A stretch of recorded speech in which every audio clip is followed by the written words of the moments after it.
Welcome back to Continuing the Conversation. I'm Chelene, and today we're diving into something that's been keeping me up at night.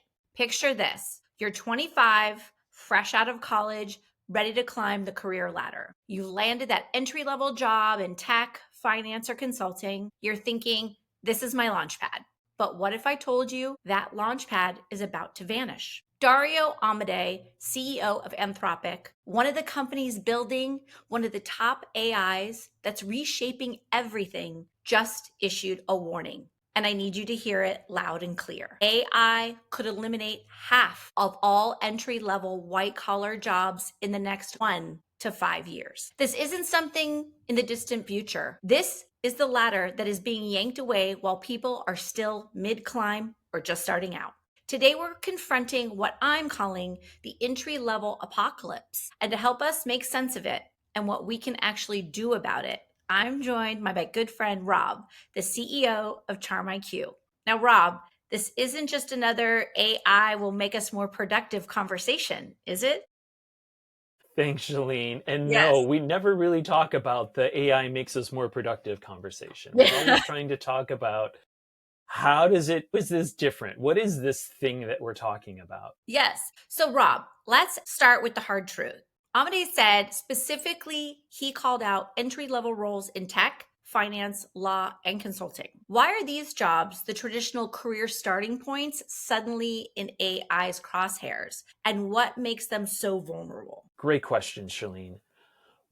Basically, the reason he's picking those specific ones is that that's where, if you look at the bumps in the graph as to where, so let me almost even go back further. So how do these AI companies measure performance of these models? We talked about this a few podcasts ago. There's a bunch of standard benchmarks that you can go through. So given that there's a set of standard benchmarks, they just so happen to be in things like tech, in finance, in law, and things like consulting, which is a bit of a general bucket, and even math, which is kind of interesting that you don't see in this list. One of the main things that there is tests for math and general skills like that.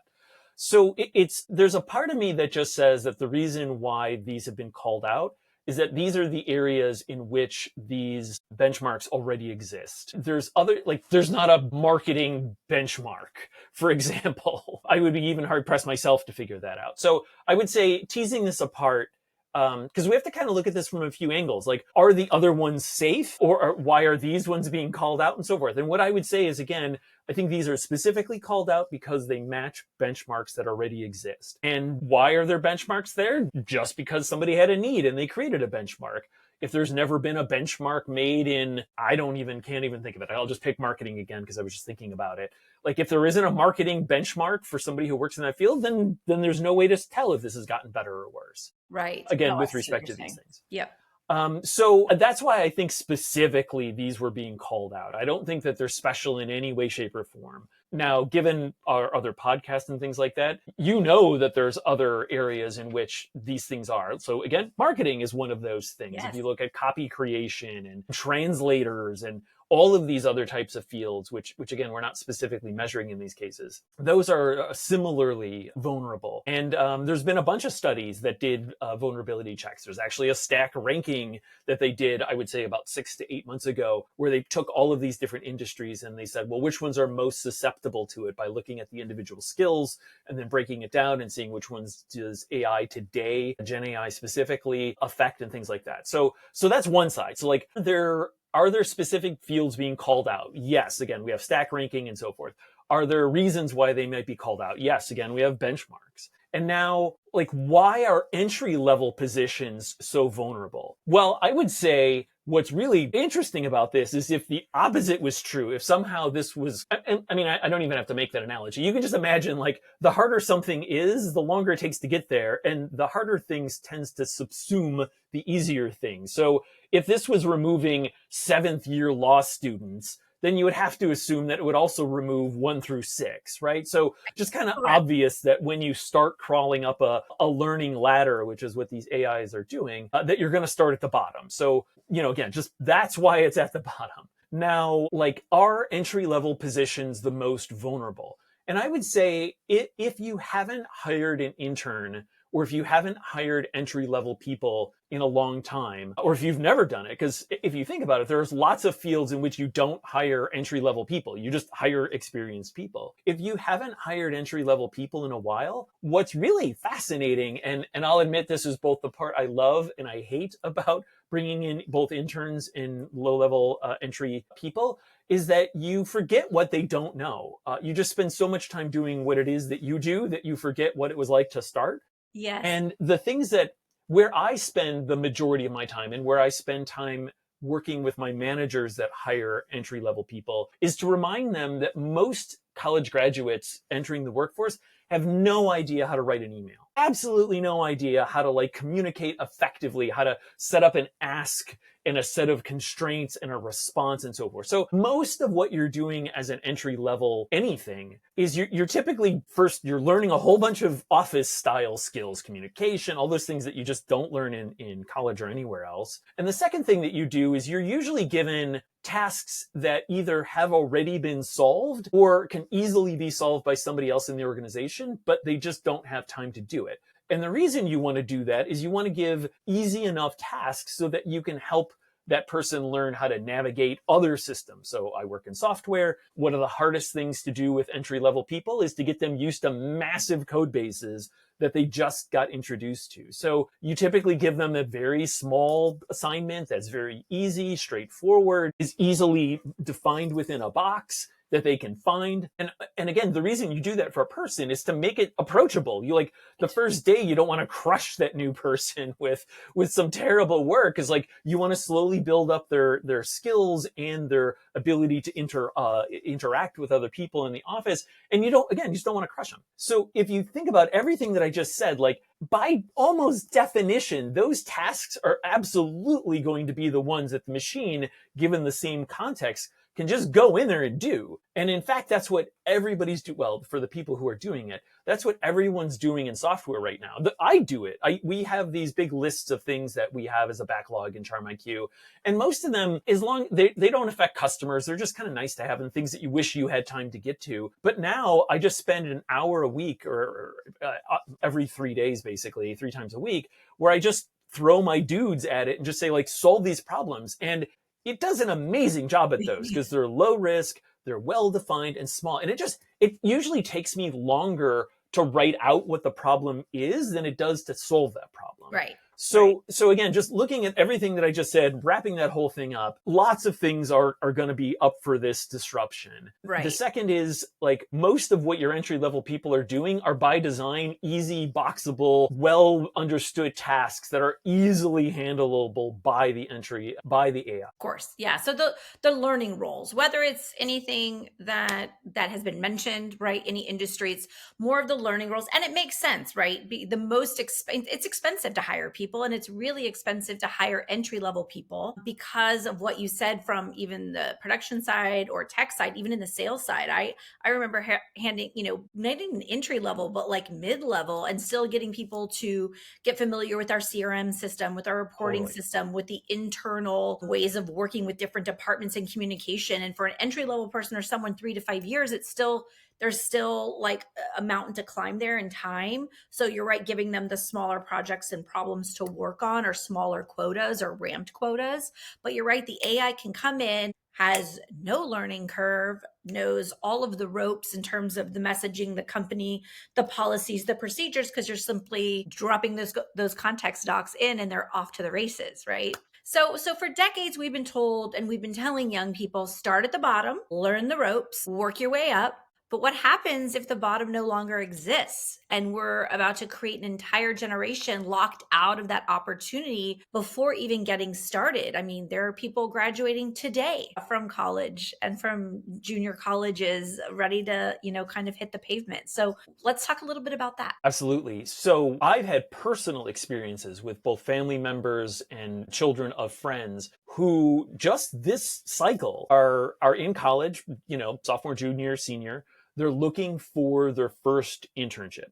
And this was the first year that basically nobody in my Rolodex had internships open. And then on the flip side, again, people who were looking for those jobs had a terrible time. So on my personal experience, I've seen that this is absolutely happening right now. I think that there's a lot of reasons why that's happening, from political brouhahas that have been going on. So anytime you have instability in markets, people are less likely to hire, they're less likely to hire people at the bottom, and like all of these types of things. And then also, again, with all of this kind of disruption that people are starting to see, it starts to make sense to like let your more advanced people use the tools and see if that can fill those gaps of what you would fill. And that's what's happening. Just as I mentioned earlier with myself, like even though I wasn't going to hire somebody junior, I would not hire somebody junior right now because again, the machine was just doing everything that I would expect it of that. Right. So then that gets us to the next phase, which kind of has two pieces, which is what does it mean when you don't have those jobs anymore? And like what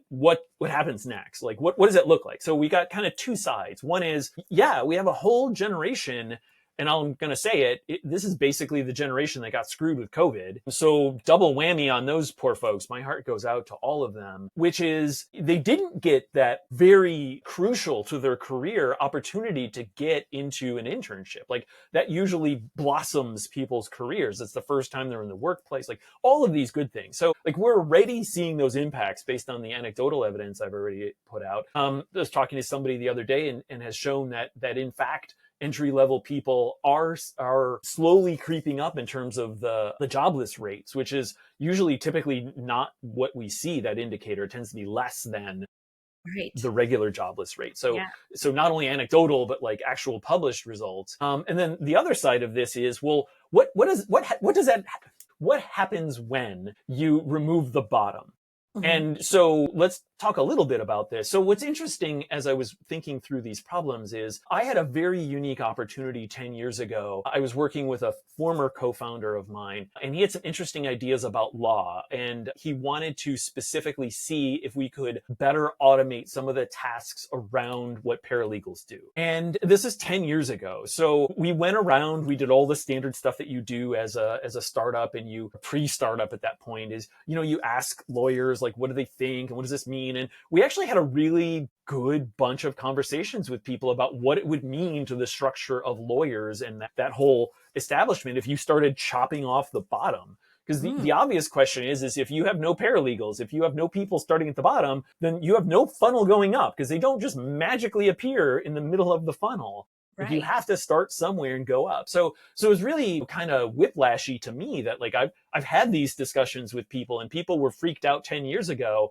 And we knew we weren't going to be able to do it because the technology wasn't there, but they showed some really strong emotions about what does that mean. And the short answer today is that exactly that. Like I haven't seen the same kind of the feedback that I've gotten in the past. Like people weren't freaked out. People now seem like inevitability. But again, I don't think that they are picturing what happens. If you remove the first level, your first year entry person, then who moves to the second year, right? So like you start to lose your second year. And if you lose your second year, then you lose your third year. So that's all gonna happen, right? Because like we're already starting to chisel that away. So we're already losing that upward funnel. And if you look at what that means and how that grows, that like people aren't just gonna cross from like a senior developer to like a senior legal analyst. Like that's not a parallel path you can make. You usually have to go through the bottom and go back up. So yeah, the obviously is going to happen. Like this is why I personally am so concerned about this is it for economic reasons. It makes sense for people during this time, again, with lots of changes happening in the world and so forth, where it's hard and you don't know whether or not you're going to have the money in your company to go forward because you don't know what purchasing is going to look like. So I get that you potentially would hire less people, and you're hearing more about AI and the fact that it can do it, and you're trying it and so forth. But I don't think people are thinking about what does that mean for the pipeline and the funnel as that moves down the road 6-7 years. Yeah, no, exactly. And he said the shift could happen in 1 to 5 years. It's sort of already happening. And 1 to 5 is not a slow burn. That's a sprint. As we all know, we've seen other technology kind of transformations happen. And 1 to 5 years, you can blink, and that's a person's, college time. right? So why is it happening so much faster than previous tech disruptions?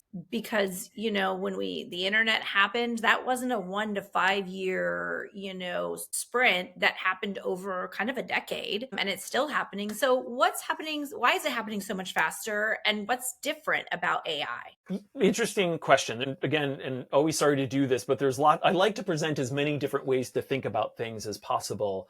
And what's interesting about the 1 to 5 year window that Amodei is providing is that's been his consistent statement about when a company like his, like specifically Anthropic, is going to reach some level of AGI, whatever that is. So effectively, this generalized artificial intelligence. So the way you have to read into this is almost the reverse, which is he's been saying for a while now, 2 years, basically that we're going to get to this moment of AGI sometime before 2030. And there wasn't much feedback from that. People are like, yeah, sure, that'll happen.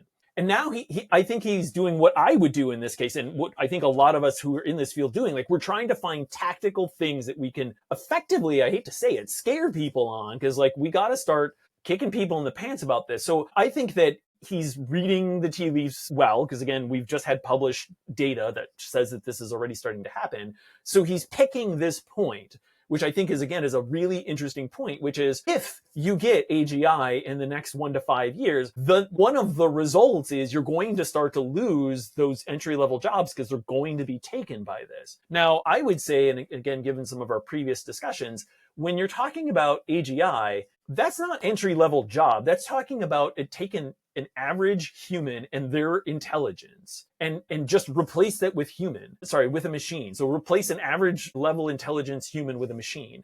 Now that's not entry level. That average person, again, if you look at your span, like you could be talking the 5 to 7 year expert in their field that this could be replacing. And so I think he has to start somewhere with his point, which is like, if you get AGI, like, hey, we're going to lose entry level jobs. By the way, you're going to lose a big chunk of jobs, but like, let's start at the bottom and just say this, and let's think about the implications of that. Right. And again, what's interesting about this is that didn't happen. Like, a lot of people went, wow, this is crazy. And then we went on to the next news cycle. And it's like, you need to be having these discussions about like, what does it mean in your industry if you lose the ability to have in 6 years, 6 year veterans, right? Because that's what we're saying today is if you remove people in the bottom of the funnel today, that in 6 years, you will not have 6 year experienced people in that field anymore. And again, like, this isn't and if you listen to the news cycles, it was so focused on like, are you right? And like stop, like, don't have that discussion. Have the, like, this may happen. And like, let's start talking about what it means if it goes up. And if we should be regulating, if we should be saying slow down, like, I don't know what the right answers are for things, but we need to start having these discussions. And I would just say, our whiplashy media cycles where things happen on an hourly basis, I just think it got lost in the noise. So I applaud him for trying. And it lasted through maybe a day and a half news cycle. And it's gone already again. But like, the problems are real. Yeah, the problems are real, Rob. And what's mind blowing is that barely anyone's talking about it. He talked about it. And like you said, it was like whiplash, like it was here and gone. And if I know that people are like afraid of the inevitable, right? So like universities are still selling degrees for jobs that may not exist. Parents, I'm one. Maybe I'm a little ahead of the pack here, but some parents are still giving traditional career advice. And there's such a disconnect, right? I know he stepped out and he said this, but I don't know how many people heard it that were parents. And I don't know how many people heard it that head up universities. And you've kind of already touched on this. What should they be doing? Maybe somehow this pod will get forwarded to the right people to say, hey guys, we have to discuss this at our next meeting. Like, let's start to prepare for this because it's not going to go away. It's only going to speed up, and it will impact all humans and all businesses. Yeah. So this goes back to one of the things we discussed in our last one, which is, like, what does it mean to have an AGI? What does it mean? What are the places where this can affect things? And I think right now, if there's a single thing that ChatGPT did to screw us all over, is everyone has now used it.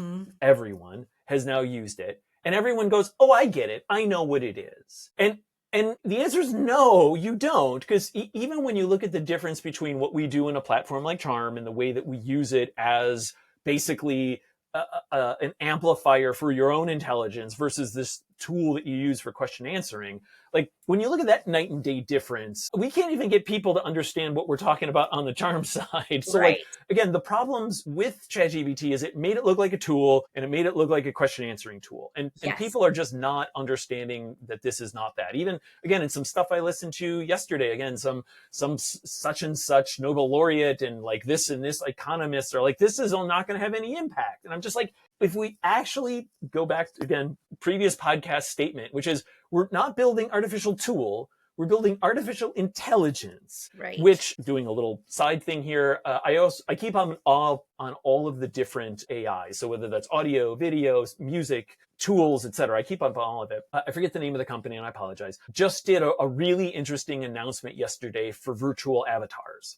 So picture, and they really specifically focused on the 9:16 format, and you basically give it text. It gives you, let's just call it 10 seconds worth of a realistic looking person that looks like an influencer that basically just says whatever the heck it is that you say. And you can create that avatar, and then that avatar is consistent in character and like all these things. So the reason I bring this up is specifically, again, where we're headed is a world in which we're passing the Turing test on all levels, whether that's auditory, visual, etc. So today you go into your ChatGPT and you type some stuff and stuff happens. And sure, if you're more advanced, you can go to Notebook LM and you can have it produce a podcast and then you can listen to two people talk to each other. But it is not going to be a very distant future in which two things appear. One is a memory that lasts through a number of cycles. And a second is you're just going to see a screen like you see us on the screen today. And you're going to be talking with a thing that you're comfortable with and has been the same thing. That's where we're going with this. It's not a tool. So again, just picture Mary in accounting or John in finance or whatever that you normally talk to. Now just imagine bringing that up and then talking to them about whatever it is that they do, right? So it's like, hey, I have my expense report. I filled this field in wrong. And they go, sure. And you're looking at John or Mary and they look exactly like they have always looked, but they're not human. They're just some virtual thing that represents your finance department. And you have the exact same conversation. Like that's fundamentally different than some tool or something else that's going on. So like, 100%. So I just want to bring that up to our audience again, is like, we're not building tools. We're effectively building humans in a box where you're going to go click, click, click, give me 12 more. And I need them specialized here and there and there and there. And then they're just going to be there. So like, if you somehow are comparing that to like the whatever industrial revolution, which again applied scarcity economics, you had to build factories and mine things and everything else. Like we don't have those problems. Like we are building data centers at an amazing clip. We are building power plants at an amazing clip. We're going to be pretty okay on like the scarcity side of stuff. So coming all back. So I'm trying to paint the picture again of what we're talking about here. And so like, what does this mean for colleges? Like what do parents tell their kids? Why aren't colleges saying anything? And again, 2 weeks ago, I was at the Wharton and I was talking to all of those academics about the future of work. And like, schools make money. They are money machines. Like they're going to continue to try to make money doing this thing that it is that they've been doing for the past 200-300 years, which is put people through these courses based on these people that have experience. But what I always say is education has two purposes. One is, if you're in a democracy, you have to have educated people in order to have them elect good leadership. So that's point one. And point two is it serves the need of the like economics of your society, right? So today, the reason why we tell people to go to school is because we have lots of holes in our white collar job market, right? We need more of these things. But if these jobs go away, then we have to redecide what we're going to do with that education. And as I've said, this is like, there used to be lots of schools, like think of husbandry, for example, like dealing with animals, right? Like there used to be thousands and thousands of schools that you would send people to and roving people who would make sure you understood how to blah, blah, blah with your animals. But that doesn't exist anymore because like we have different ways of doing those things, right? And it may just be that we don't have higher education anymore because like we don't need that function in our society anymore. We have machines that do it. Just like we have plows, we may have machines that do the white collar job. So and I'll just say on a personal note, I may have mentioned this a couple of times back. I was recently talking to my financial advisor about this. Like, what is the progression of things that you do as the economy changes? And his first statement is put your money in schools, because the first thing that people do is they go back to school when the economy changes. They need to cross skill and upskill and all this other stuff.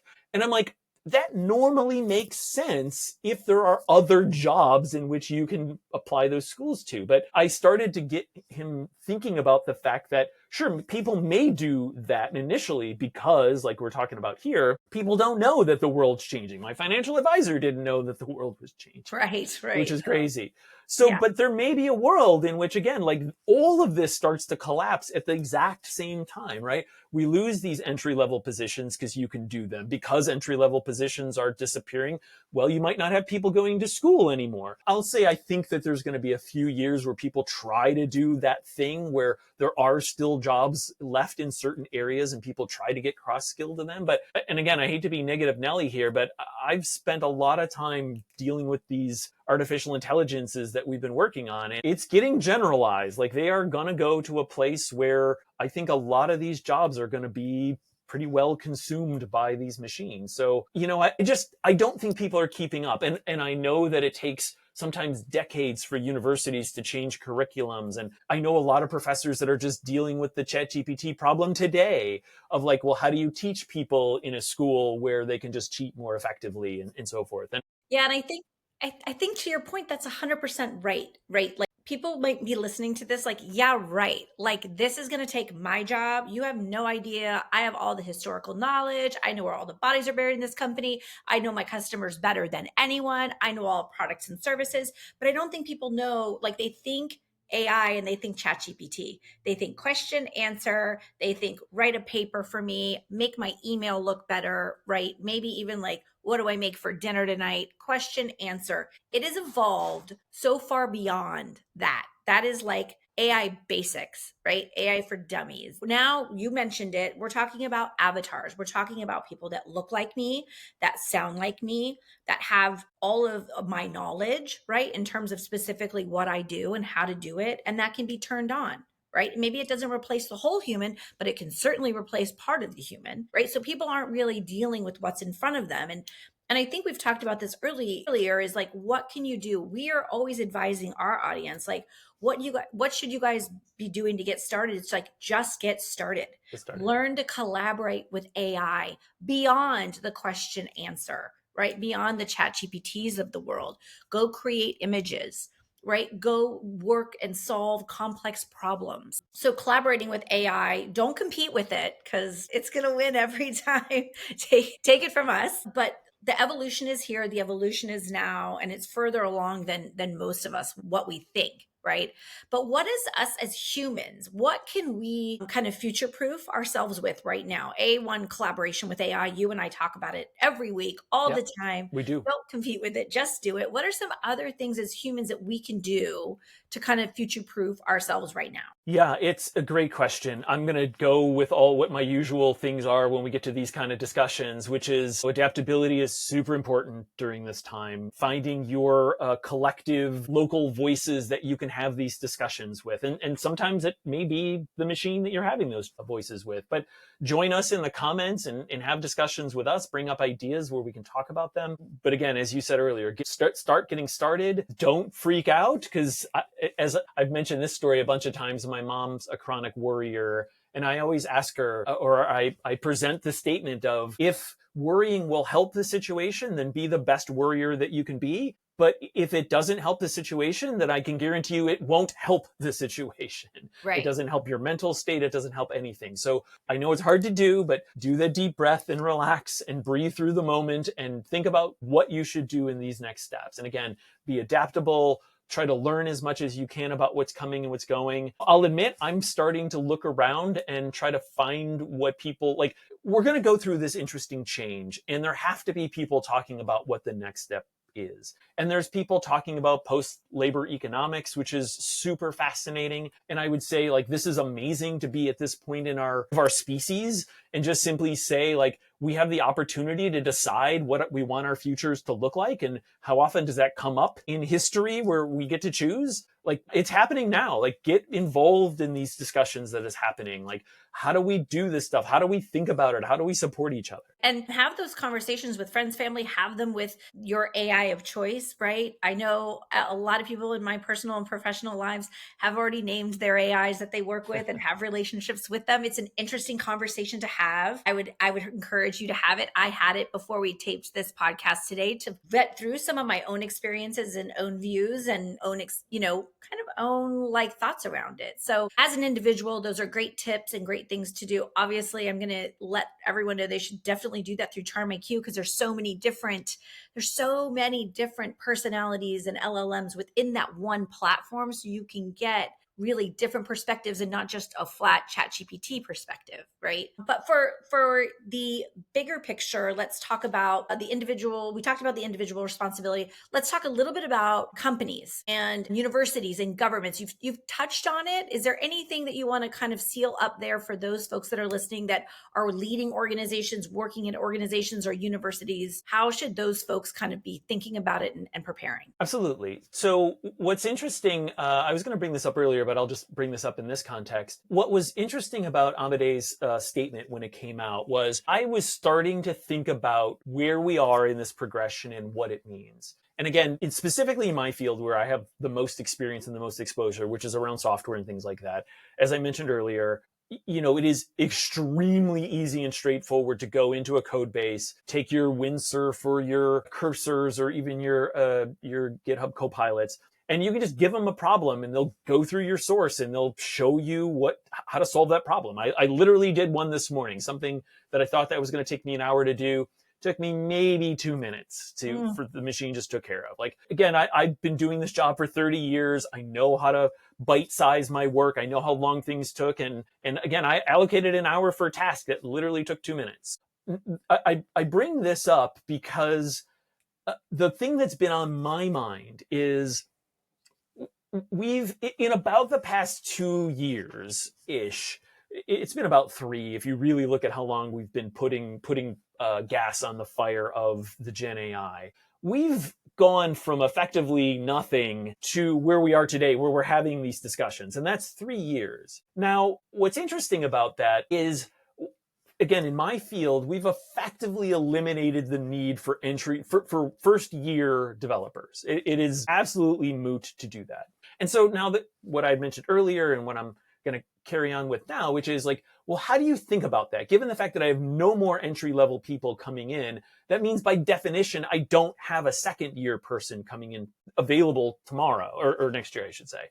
Because like that first year person isn't going to become a second year person. Because again, they weren't in the first year, they can't be the second year. Right. And what's interesting is at the rate of change at which we're going, just bear with me here, just think about this. I'm going to give it to you as a thought exercise. Is again, in 3 years, we've basically gotten rid of entry-level people. If we continue on the path that it feels like we're going towards, you're going to be able to replace second-year people next year with the tools that have progressed. So in the next year, our capabilities are going to be such that you're probably going to be able to get rid of second-year job applications. And if you think about that for a quick moment, that means that, of course, then the second years aren't going to progress to third years and yada, yada, yada up the tree. But if you kind of follow where I'm going here, in 2 more years, it's going to be more capable, at which point you're probably not going to need your third year person.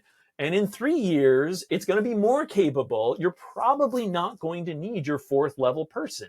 And you see where I'm going here, which is I see there's a really weird world in which, and this is what scares me. So again, I'm responding to like my own internal scare. Like I was walking along, I was singing a song, trying to put my head in a happy place. And I'm like, wait a minute, at the rate we're progressing, it could just be, it's done. Meaning like when you look forward, the fact that this year we're not going to hire first level, and if it's capable enough such that we don't need to hire second level next year, those would have been the people that would have been the first year people that we brought into the things. We just don't need them anymore. And in fact, we're probably going to squish it. So if I were to really put myself in Amodei's shoes, this is what I'm really trying to tell people, is that it's already happened by definition, by the fact that we're starting at the bottom and it's chewing its way up the thing. You're making the bet. And so your question was, what should companies, organizations, and these things do? Yes. I'm making the bet, and I'll put that out there. I'm making the bet that we are going to keep up on a year over year progression over the next, call it 7 years, that in 7 years, we will have machines that are capable enough to replace 7th year programmers. And so therefore, I should not have hired the first year person this year, because I don't need them this year. And by next year, I'll have it. And by next year, and by next year, and by next year. So by definition, in my worldview, and again, I'm throwing this out as a thought experiment for people, which is like, there is no more hiring from the bottom of the funnel up. Like, it's done. The people that are in the funnel that exist today, that's it. There are no more new jobs in my industry. And if anything, all that's going to happen is that funnel is just slowly going to get winnowed down until you basically have 1 or 2 people at the top of that funnel that effectively understand the role of all the rest of the jobs and can then just use the tools to do that. I'm trying to light a little bit of a fire and just say, like, hey, if you buy that this is maybe possible, then all of the rest of these things are true, because the pace is not stopping, in spite of the fact that we keep hearing all of this stuff saying, hey, the pace of progress has stopped. And it's like, it's not. That's the farthest thing from the truth. Right. I mean, And it's just the machine chiseling only its way gets up. smarter, right? The machine never stops going. It only gets smarter. It only learns more with more information, with more time, with more evolution. And in nonlinear, like every time we make an advance, it starts to go exponential. So again, going back to your question, what should companies, universities, governments, and so forth be doing, is they have to be going through that thought exercise right now, Yes. which is, if we stop, not only will it stop, but we believe that it will advance such that you'll start to chew away all of those rungs as you go up. So think about your proverbial lighting the candle from the bottom, like it's just going to burn its way up. And I have to, again, I'm not saying that is absolutely what will be true, but for people who are in government, who are in universities, who have to do this planning, who have to do a 10-year plan, a company has to do a 5-year plan. Like, you have to start thinking about what that means. So my advice is what it always is in these cases, which is you have to start starting. You have to start thinking about, what does it mean for your industry, your organization, your university, for the government. Like, you have to start starting. So that's my. Yeah. And I mean, this has been sobering, but necessary. And everyone that's listening, we're not here to scare you. We want to give you the most information that we can and to help you get started if you haven't already. And I don't mean just like a ChatGPT question and answer. That is a start, but you need to evolve from there, because this technology, these machines, are so much more than a glorified Google search. Amodei's warning isn't science fiction. It's a reality that's unfolding right now. And most people still don't see it. Some people don't even know about the advancement in avatars, the advancement in images and music and problem solving. So if you're listening and early in your career, this isn't fear mongering. This is a wake-up call. The entry-level apocalypse isn't inevitable if you prepare. But what does that really mean? The old rules are gone. So get started, comment, reach out to us. We can continue this conversation with more tips and more recommendations. Obviously, Rob and myself will be following the evolution of this on a daily and minute basis, because that's how quick it's moving. For those of us, like myself, raising the next generation, or leading teams, we owe it to them to stop sugarcoating reality, right? So we should have good conversations and honest conversations with our children, with our family, about the future of work, about the future of careers, and really continue to tap onto what makes us human, which is our empathy, which is our ability to relate to each other and be with each other. The machines will not, hopefully in our lifetime, completely replace us, because the humans still have the human touch and the human heart. So we've linked CharmIQ, our previous conversations, in the show notes, and we'll continue exploring what this means to build a meaningful career in the age of AI. There will be opportunities. So Rob, thank you for helping us face this moment head on, and we look forward to hearing and seeing from you all next week. Thanks, everyone. Thank Thanks, you. Rob. Bye. Bye.